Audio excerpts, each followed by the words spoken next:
Hey everyone, it's Sarah here. Today I am back working on a project that is completely out of my comfort zone. I'm going to be putting together my first ever memory planner spread. I couldn't even think of what it was called because it is brand new to me. I have been admiring planner spreads like this over on Instagram for a while now. I follow several people that put these together weekly, and I'm just always blown away by what they come up with. And at first I thought it wasn't going to be something that would work for me, just because I plan separately and I work on my project life in monthly format, and I felt like something like this would need to be done on a weekly basis, at least for me. But never judge a book by its cover, right? I felt like I needed to get my feet wet and at least try it out to see if I would enjoy it or not, and then kind of move forward. So I will share my thoughts a little bit later on. But if you're not familiar with what memory planning is, like I said, I'm completely new to it, so I'm not going to pretend like I'm some kind of an expert on it, but my understanding is that you use these planner pages or a planner in general, and you're basically writing down journaling and adding in photos, and it's a good way to just document your memories in a fast and easy way. And it can be as complicated or as easy as you want it to be. I think you could even take your planner after you've written in your notes and you've actually done planning for the week, and then you can add in some photos, and that kind of makes it a memory planner within itself. I've seen this mostly done in pages out of the Happy Planner or planner pages that are very similar. So I know people have created their own template, and actually this is a template that I created myself, just very basic in Photoshop. I just created a bunch of rectangles and then laid them out in a format that is very similar to the Happy Planner. But I have seen templates also for purchase online, so I will try to find a couple of shops in case you do want to try this out and you don't want to create your own template. Then you can go ahead and head over there and check out their shops. But I preferred to do it on my computer so that I could kind of mess with the template, and also because I knew that I was going to want to add in my journaling on my computer, so I would be able to fit more text into those tiny little boxes. Those boxes are 2 inches by 3 inches. So I printed those off first, and then I went onto my phone and I used the Print to Size app, which is what I use to print 8.5 by 11 sheets of photo paper off of my regular printer. And then I printed out these squares that were a little bit smaller than the 2 by 3 size. So I think they are 1 3/4 by 2 3/4. So they're pretty small, but they're not, crazy small that you can't see what's going on in them. And I really do actually enjoy this size. So that's what I started with, and then I'm going in with these stamps from an Everyday Explorers new stamp set. It's called Get It Girl. It's new for March 2020, and I completely recommend stamping for embellishing these types of pages because you can really get a lot on there.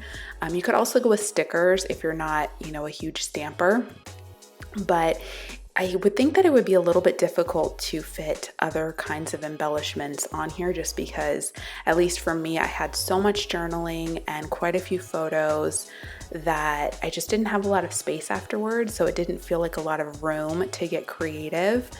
But I was able to kind of bring in a little bit of creativity with these stamps. So, and these Everyday Explorer stamps are really perfect, I think, for the memory planner, just because Christine designs planner stamps as well as stamps for memory keeping. They're kind of perfect for both, and so I feel like that's kind of that mixture of planner and memory keeping, just, I don't know, they go really well together. So I totally recommend that if you're kind of looking for something to bring into this project, but it doesn't have to be really expensive. I mean, I think that's one thing that is so great about a memory keeping project like this, is that you can really stick to basics either by printing off this template weekly or just buying a happy planner when it's on sale at Michael's or Joann's. I mean, they can be like 10 bucks and you're pretty much set for the entire year. So if you're not someone that wants to invest in all the pocket pages and the album and the journaling cards and all of that, it can get a little bit expensive going that route. So if you're either new to memory keeping, or you just want to try out a new project, or you're just looking for something that is not quite as expensive, I would definitely recommend just trying this out to see if it works for you.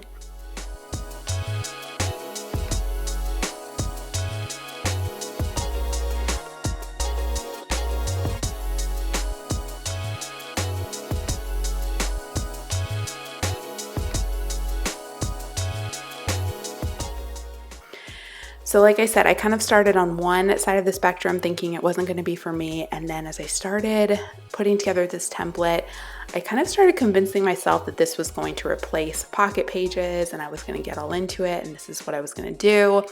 And then as I printed them out and I started working on it, I fell kind of somewhere in between.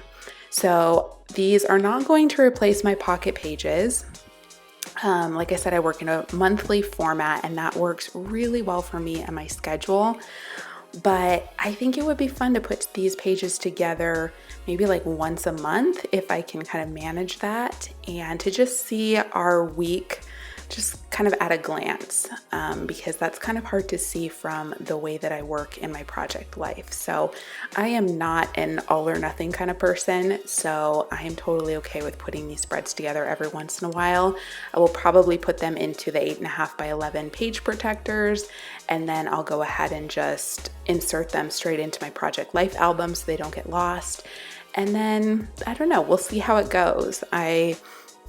I'm happy to work on these again. I think it would be really fun, but I don't expect to be putting these together on a super regular basis, just because I found that in the end, I think it would take a lot of time to actually keep up with it. And that's just, I mean, that's personal to me. Like I said, it can be as easy or as complicated as you want it to be. And I think I end up somewhere on the complicated side, just because I want to add in like all the journaling and all the photos, and I want it to, look a certain way. But yeah, that's kind of, those are my thoughts about it. Just, it's not all or nothing. I think I'll probably do these every once in a while.